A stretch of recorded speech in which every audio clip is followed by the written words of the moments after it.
Hi there, and welcome back to the Community Strategy Podcast. My name is Deb Schell.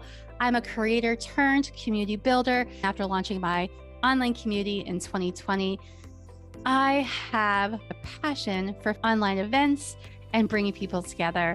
I now consult business owners and leaders just like yourself who have a message, their life's work, or a vision for helping others transform through their online courses, cohorts, or memberships.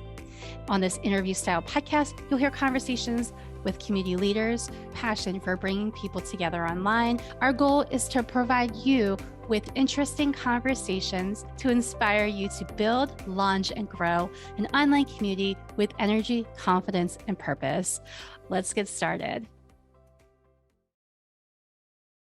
Hi, everyone. This is Deb, and welcome back to the Community Strategy Podcast. This is a special episode that I have decided to host just with me today. So there's no guest, but what I'm going to talk about is the CMX Summit that happened last week as I'm recording this now on September the 21st, which is actually International Peace Day as well. I'm sharing with you the notes and thoughts that I have from the last the 2 days during the CMX Summit. So I don't know if you're familiar with CMX. So I'll give you a basic background with, you can look up CMX later, but basically I've been a part of the CMX Slack channel and community for basically the last 2 years.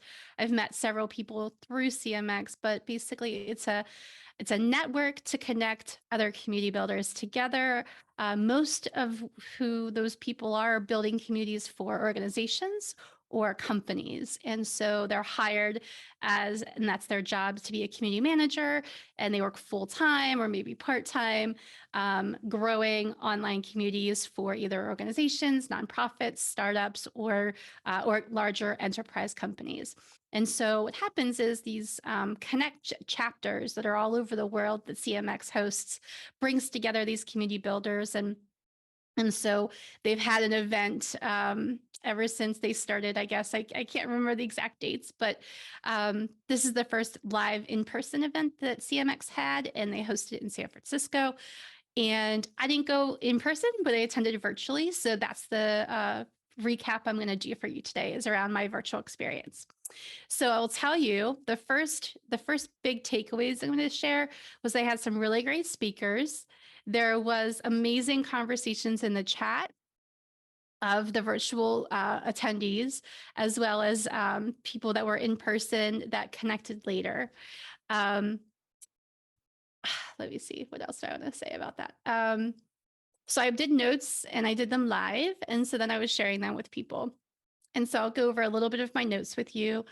It kicked off from a virtual aspect. My entry point was when Derek Anderson, who's the co-founder of, he was working with the Startup Grind. It was his first venture into community building. And he is actually the co-founder of Bevy, who bought CMX a few years back. And he talked about how community is impactful in the world today. And he said, when you need someone, you should treat them as if they are in serious trouble, and each community has lives that can be positively impacted. And he said, we're in this together. I think that's really an important statement to make, that, you don't know how people come into a room, whether it's in person or virtual. You don't know what baggage they're bringing with them, what their personal experiences. And so knowing that, we could assume, you shouldn't assume anything. My stance is we never assume things. But I think what he's getting with this is that you don't know what a person's life is or what's happening with them. So community builders are people who are welcoming no matter where you come from, no matter what your circumstances are. And having the expectation that you know nothing about somebody and giving them the benefit of saying, this person might be having a really hard day. So I want to make sure I help them and support them versus, coming to them with my objective or my mission or my what I want to talk about. And I think that's the basis of being a really great communicator and a community builder is to have that ability to see the foresight of, maybe not everybody is in the same place I'm at. And so I really want to be cautious about how I approach people, making sure that I feel like I generally can relate to them and say, I want to, meet you where you're at, basically. So expanded on that just a little bit too much. But anyway, that was my thought there when he said that. Savannah Peterson did an amazing job as the in-person MC. She had lots of energy. She was very funny. Had little quips and funny things that she was talking about. She was amazing at just keeping it flowing through the event. The first speaker was Priya Parker. Obviously, the highlight of the conference, I think, from what everybody else has said. She talks a lot about how it's changed from when we gathered before the pandemic. It clearly has changed. Groups are complicated, she says. Groups are complicated and community is complicated. Being a community leader is hard. She commends people who take this task on. And I think that's a big note that a lot of people are kind of dismissing right now because there's so many tools and apps and hacks and things to do that people can assume, and I think a lot of people do assume, that community building is really easy when it's just not. It's very there are certain people that have strengths around building connections and elevating people and empowering others. And that is a very amazing strength that community builders have. I want to do an article on that as well at some point soon. Anyway, so she talks about how it is challenging and it can be complicated, and a lot of people actually make it more complicated. And I think that's just the world we live in, is that it seems like there's so many things that overcomplicate.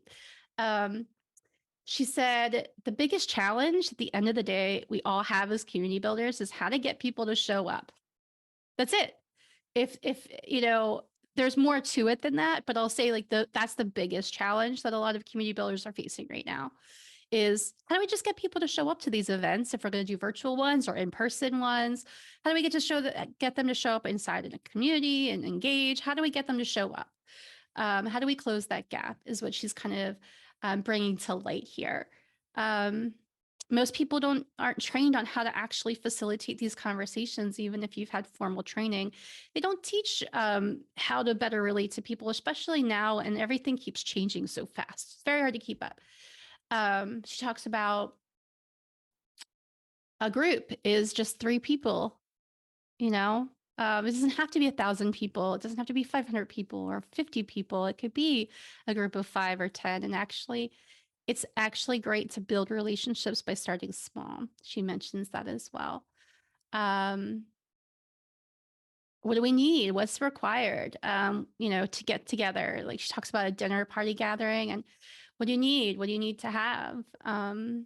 Conversation. You need to have people. You need to also have people that feel safe and give them permission. And so those are all ways to think about. She talks about the gathering in the space, the physical space, the culture, the environment, and how to cultivate gathering in these spaces.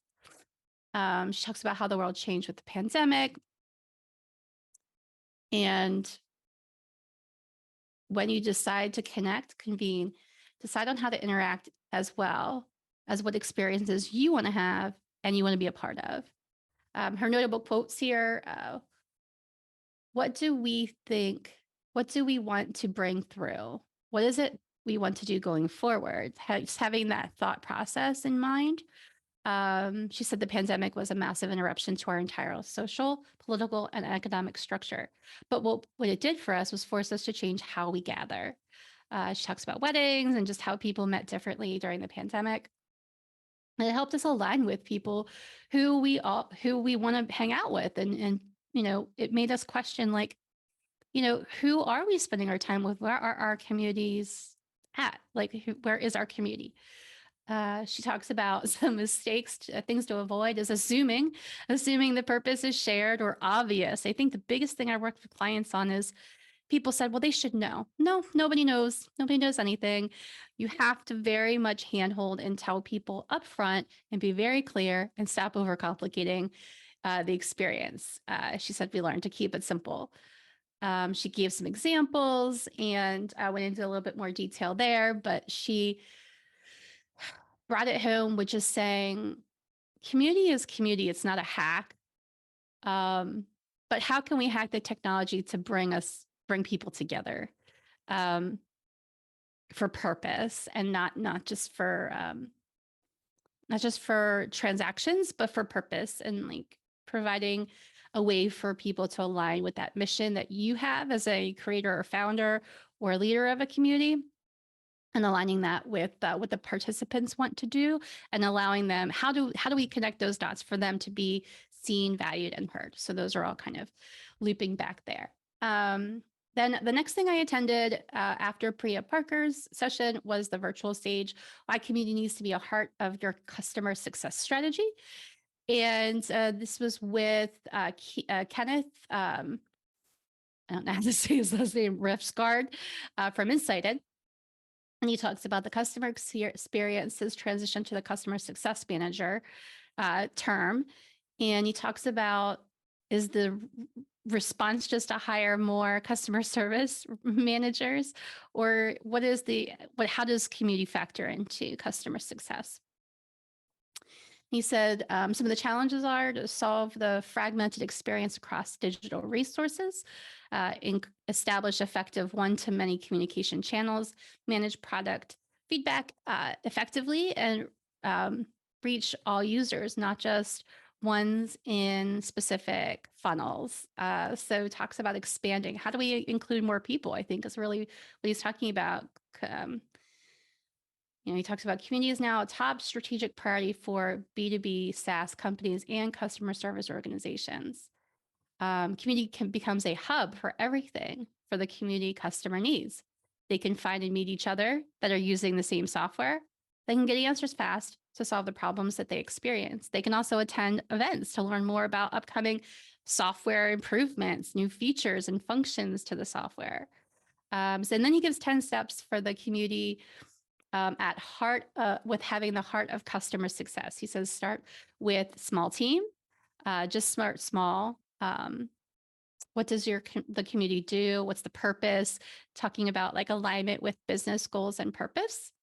You don't need to solve everything from the start. He mentions aligning your CS goals to the community use cases. Focus on the support needed and what is most beneficial for the company and the community.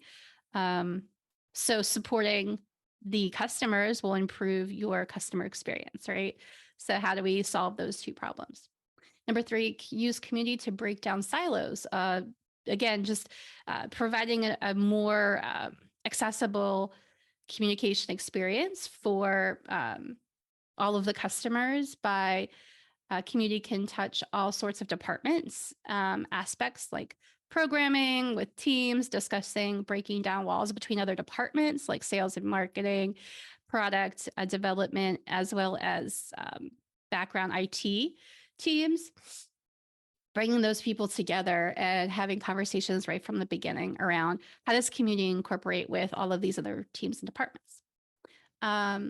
Get enterprise community capabilities, focus on the building of the community, not just the platform. Let the team and community platform experts support you. Think about what you'll need over time and do the project in phases.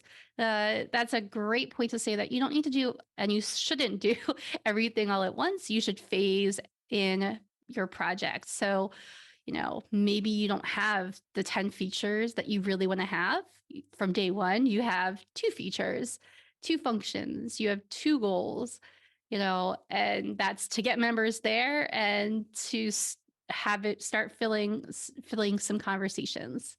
And then maybe later you do events, or maybe later you do other aspects of like courses or, other kinds of content. But you don't need content from the start. We always talk about that in the Community Strategy podcast here is You don't need a whole lot of content to get started. What you need is a core group of people, your ideal members, and you need to find those people first and talk with them about how they want to connect inside an online space before you even talk about all of this content that you're going to create or somebody's going to create for you before you even know if that content is needed, useful, or going to be consumed. And then let's see what else. Performance. We talked about position your community at the heart of the journey. So in a central online destination of your community, make everything easy for them to find that they need. Connect your CRM and CS tools, adding the valuable content to your data from your customers will give you the tools and support around the other arms of the business, the other product feedback and all that good stuff. Incorporate community into your playbook. So consider community's place in all of your processes. How can the community support other aspects, your product team, your feedback loops for products and features, improvements with customer service, reducing support tickets, all of those things. Then he says, blend online and offline engagements with customers, bring online events, promotions, pre and post event engagement, and networking during the event, customer roundtables, as well as industry discussions with groups offline. So he's encouraging more maybe hybrid approach. So having, in-person engagements and online ones, and how do those converge and connect? So that's a good tip there. Embrace community for all segments. Think about different ways to reach different segments of your core customers or clients.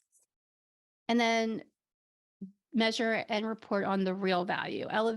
Evaluate the data demonstrating the value of the community is providing for the company and how the community supports engagement, product feedback, customer service, and providing the valuable on what is valuable for the business.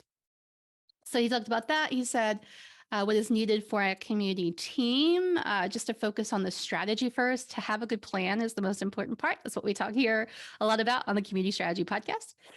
Making sure you cover your basics with what your customers need first, align your strategy and structure with the needs of the business, and make sure to do research and reporting. We talk about that a lot as well.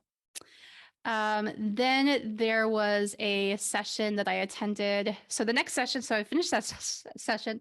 The next session I did, I'm going to skip through some of these. I'm just going to share some highlights. There was some really great conversations around lessons with community building in Africa and Europe. The highlight there was just to talk about, there are different ways that different cultures connect and consume. So if you are hosting an international community or international brand, thinking about the messaging differently and how community members connect differently or receive messages differently based on where they're at geographically in the geographic regions.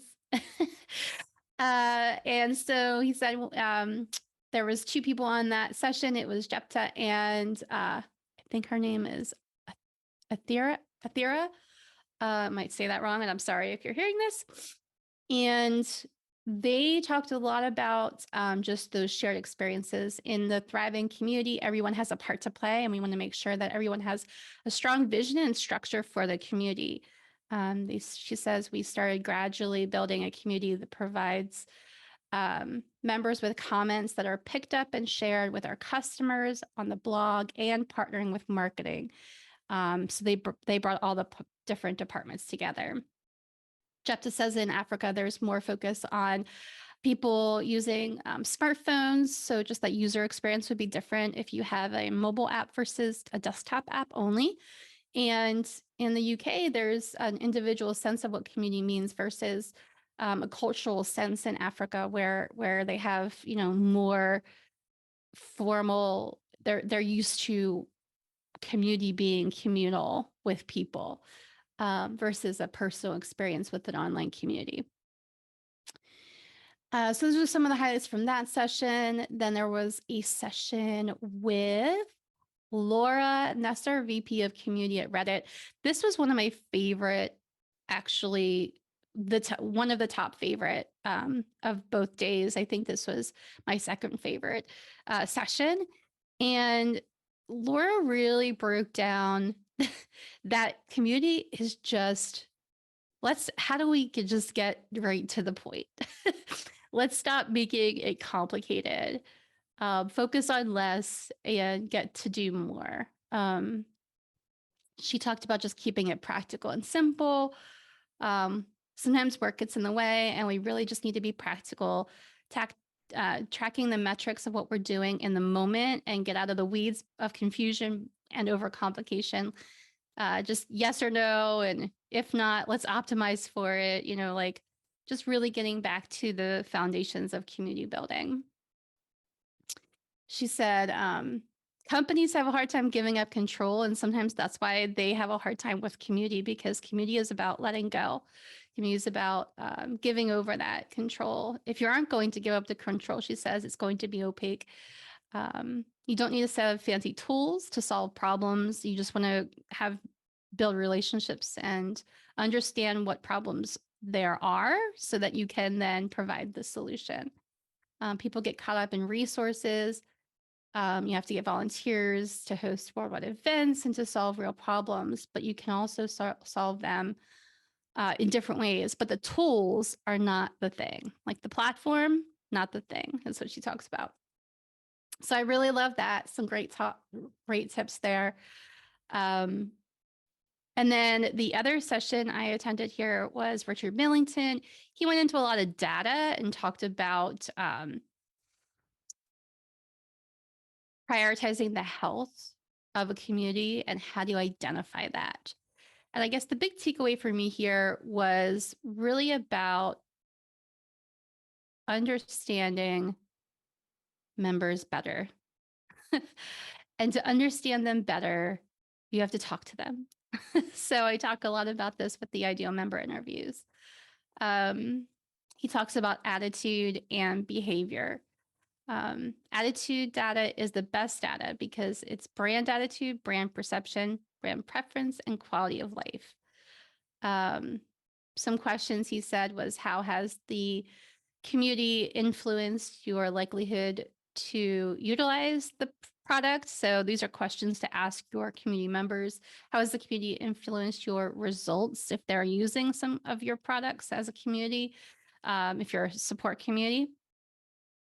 How many times has the community saved you from having to call or make a customer support ticket?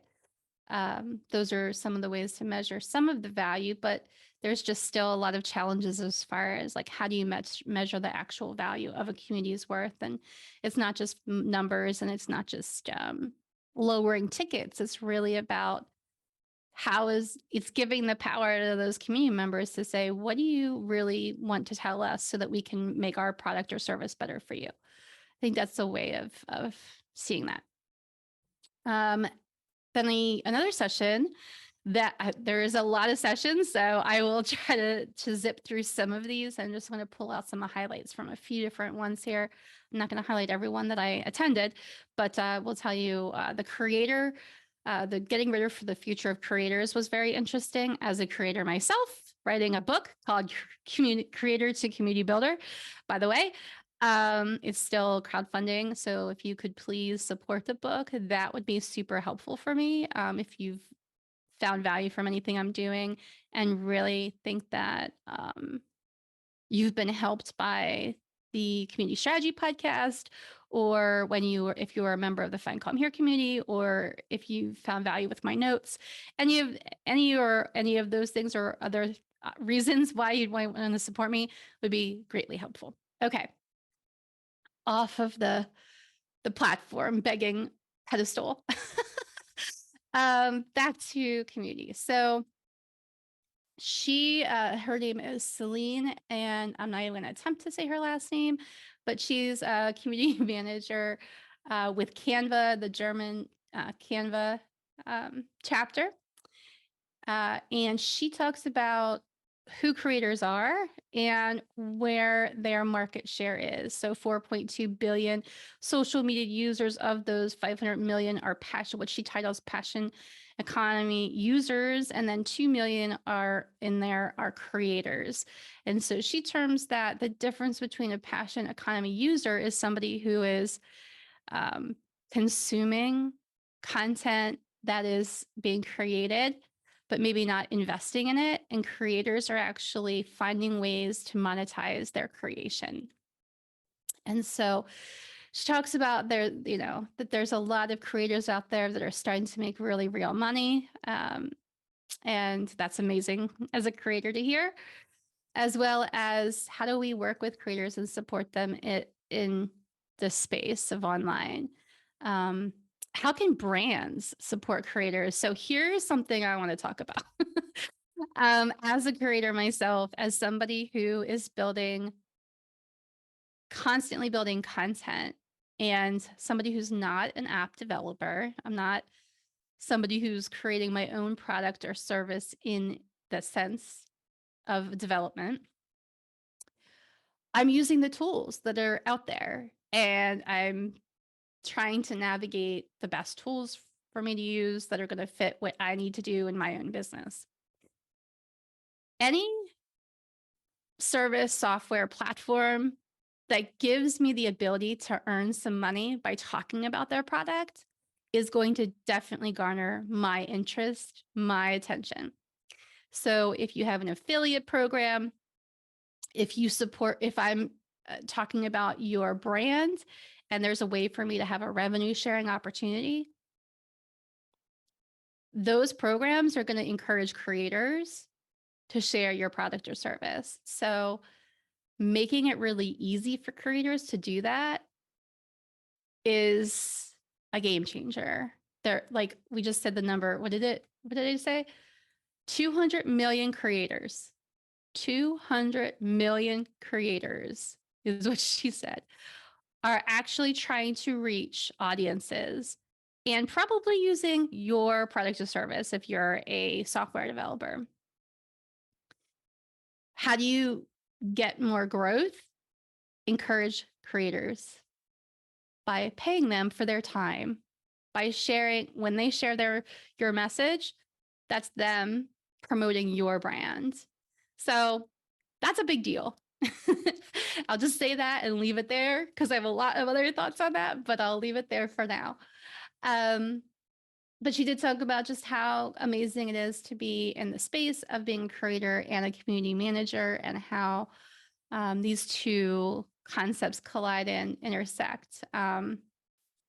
Community of creators, she talks about if you have a community within a community, so a community for creators specifically. I've seen this with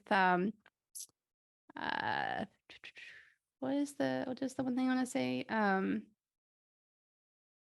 Matador Network. I mean, I know that that's not really a community platform, but I'll just say Matador Network has a really nice creator space where they give a lot of resources. As a writer, as somebody who does freelance travel writing, they have some really great resources on the back end for creators, to tips on how to pitch for stories and press trips and things like that. So she talks about leveraging partnerships with creators to help your brand. It takes time to build online communities. A company with a creator program, and she says there's two different kinds: a company with a creator program, or companies that have, or creators that have their own communities. And then the need to create and grow partnership with creators is, she has 5 components there. They need a community manager, a budget, a platform, engagement tactics, and content delivery. So if you're going to offer a community for your creators who are maybe your brand ambassadors to connect, to support each other, to offer a space for them to like see what's working as far as bringing referrals in, how are people incentivizing their programs to make sure that they're getting their affiliate revenue that they need. If you're talking about something like that, then those are some of the things that she recommends: having a dedicated community manager for that group of creator subset of people, and then having content delivery directly for those people. I think Circle also does this pretty well because they send out specific, just recently I got an email from Circle about their new upcoming seminar and how I can promote it as an affiliate. The other thing I would mention here is she talks about the apps that brands need and how creators are creating their own content and hosting spaces for them to speak directly. Disciple does this well as Circle, in allowing consultants to have workshops to talk about community building. So I'll highlight those two. Those are really great spaces as well. Okay, so next we have John Cantrella. He's with Meta. He talks about community economy from business to creators. And he talks about the creator economy and this concept that instead of working for others, these creator communities are being supported by Meta through, he said, they've supported these creators through movement, creating impact, and helping them make change. He said communities bring joy to others, which we know. And he said the most successful companies and creators build things that they care about, they can connect with, and have a meaningful impact.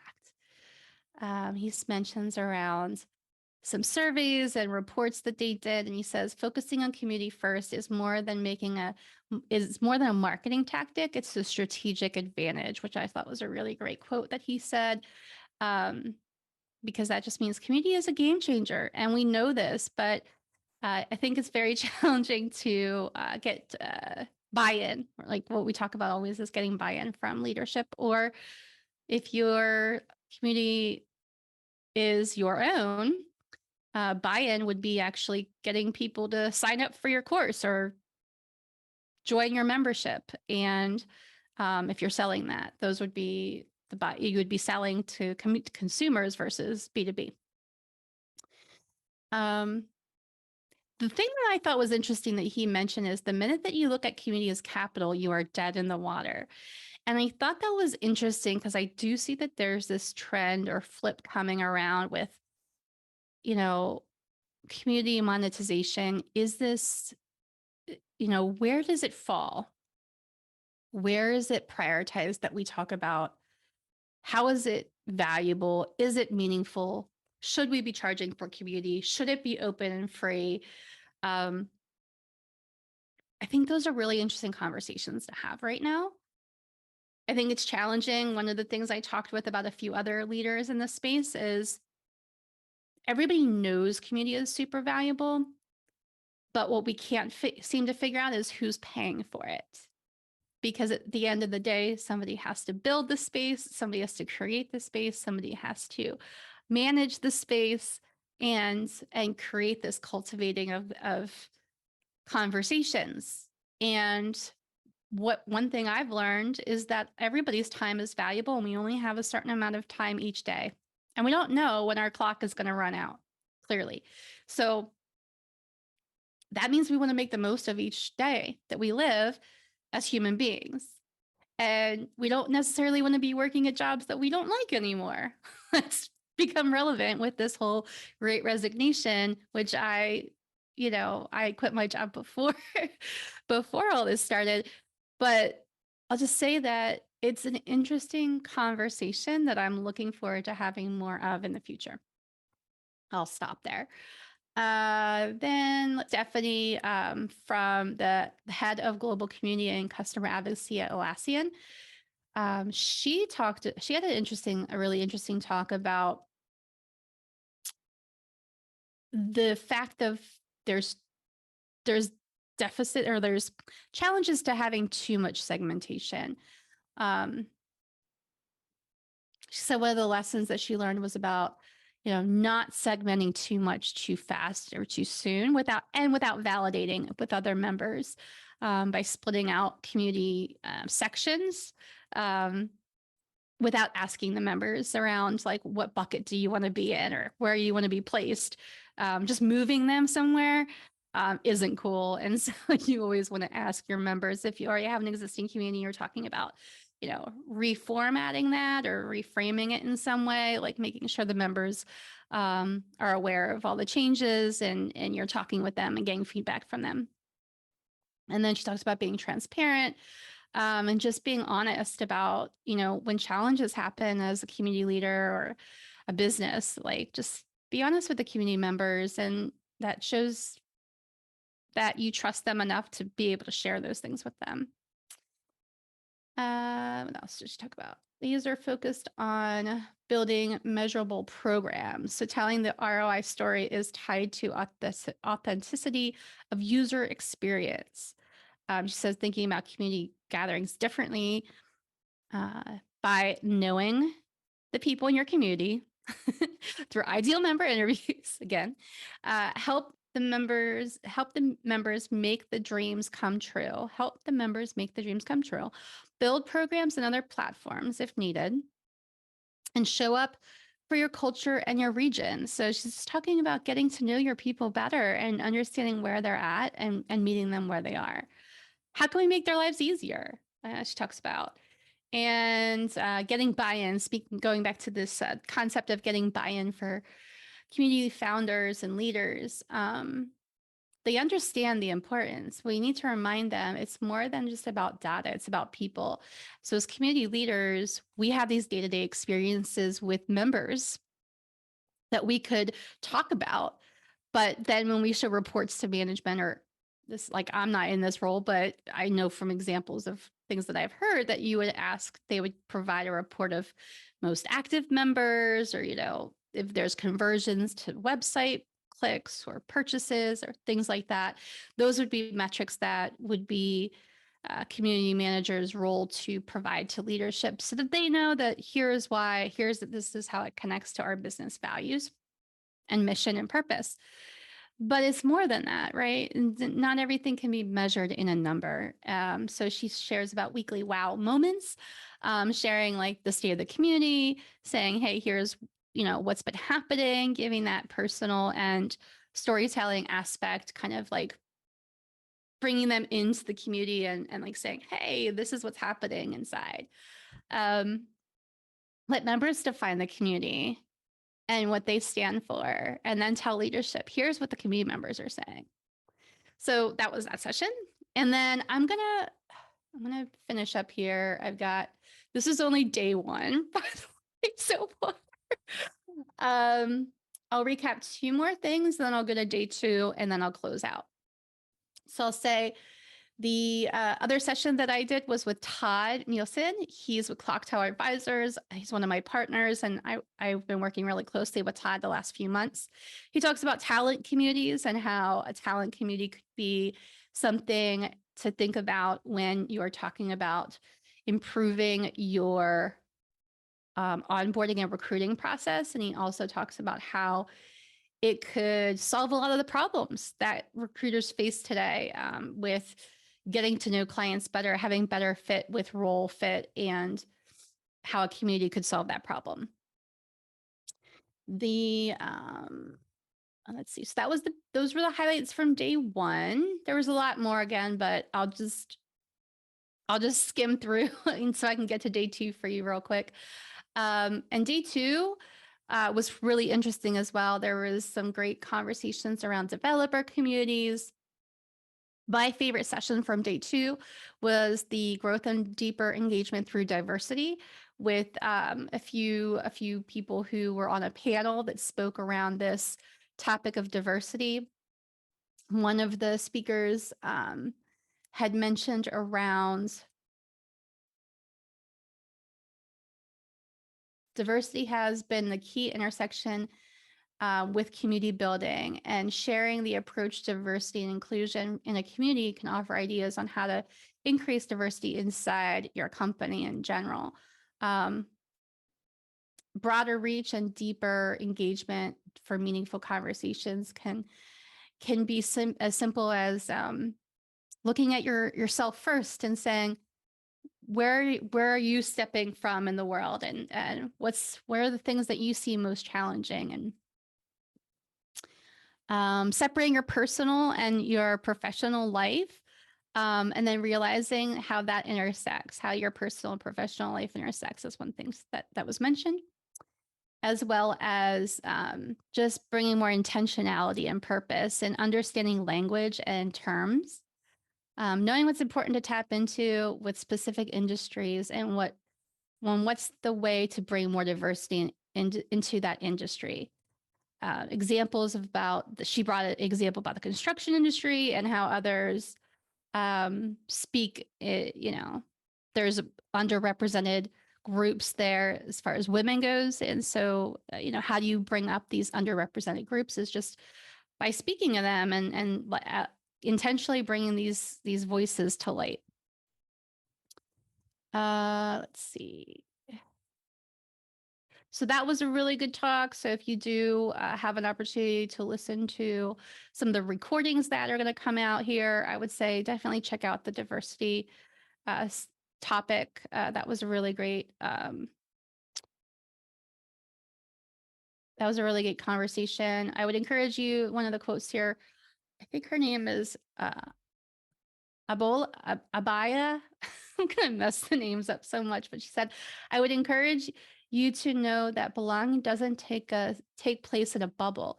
It's not just one person's responsibility to ensure that others feel like they aren't alone. Others don't feel like they are alone. So it's everybody's responsibility. And sometimes that feels challenging for people, but I would just say let's just all come to it with openness around each other, wanting to learn more. And then let's see, I think there were some more conversations around diversity. So there's some good talks there. And so then my friend Ilker did a session on community consultancy and talked about the framework and background around what it looks like to be a consultant, the space there and what that might look like. Learning to be a lifelong learner. I know that for true. As well as being flexible, diligent, and disciplined, and having good work ethics are really important, he said. And then I mentioned about the Community Consultants Collective, and that's a group that I lead that meets on the first Wednesday of each month, and we have different talks from different community leaders there. It's been a really nice session that we've been meeting about a year now.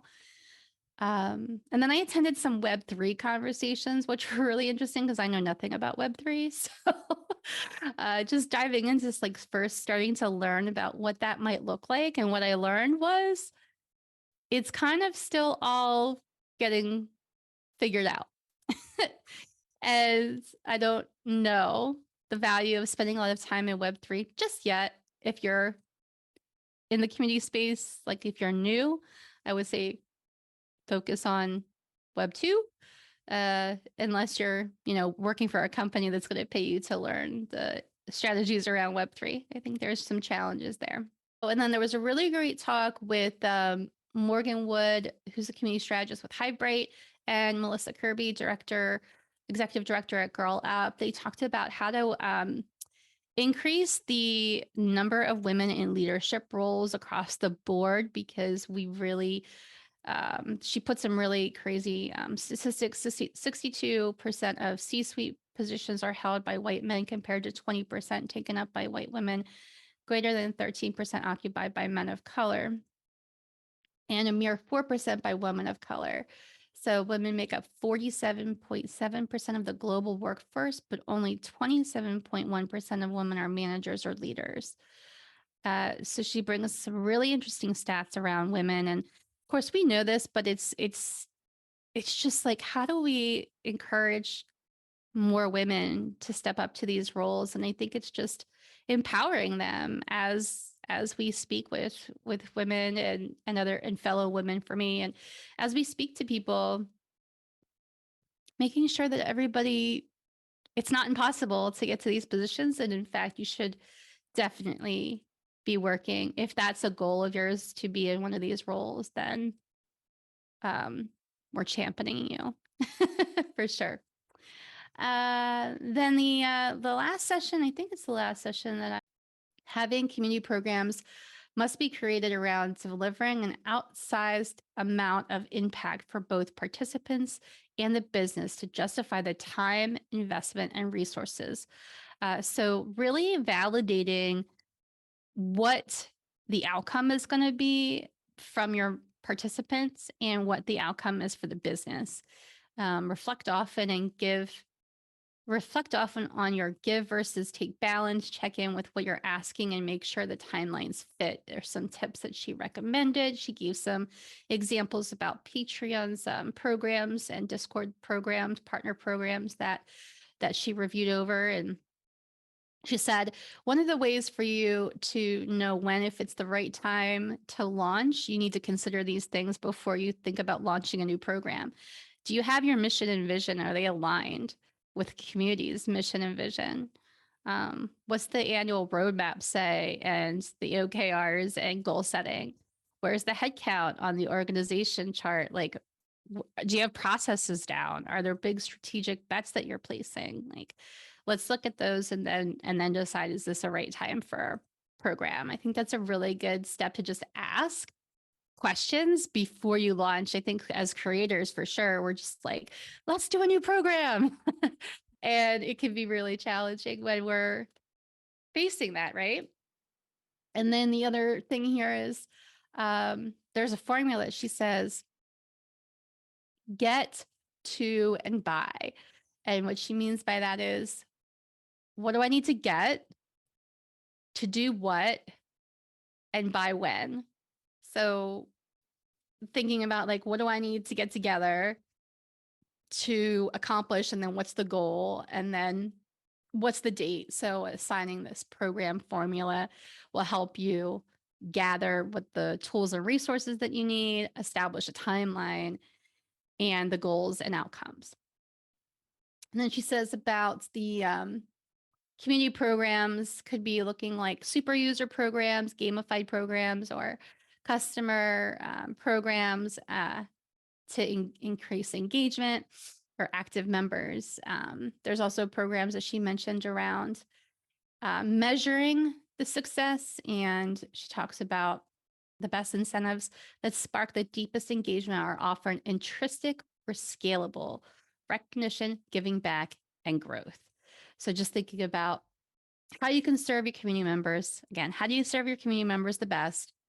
And how can you have fun in the process? Let's talk about having more fun. I think, you know, communities should be fun.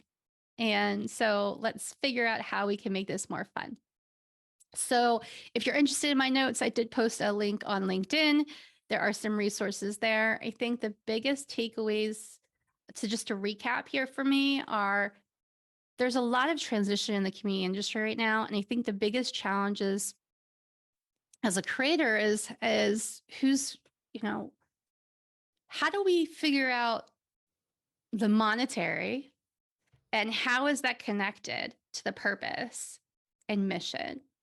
If there's a business organization, they clearly have a mission of selling more products or services. How is that? What does that look like in the landscape of online business for smaller businesses or creators?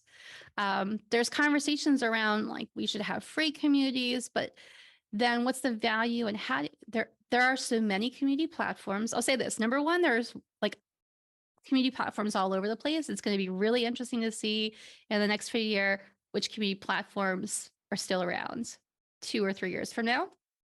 It's also going to be really impactful to see how people are valuing the communities that they're in. Are they paying to subscribe to a community, or is it more valuable to be a part of a community that isn't charged for monetarily, but they're getting something else out of it? And what is the course? What does it look like for these course creators? And how does that pan out? Because there's a lot of platforms that are that are coming out with course and community together. So I think these are really interesting times for us as community builders.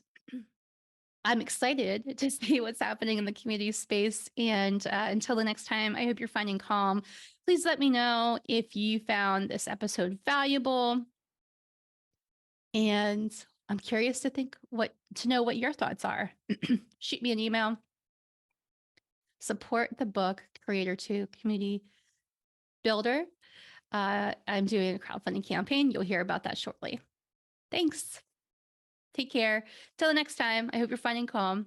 Bye. Hey, this is Deb Schell, and I am so psyched to let you know I am writing a book. Big deal. I know. Maybe it's not for you, but for me, it's a big deal.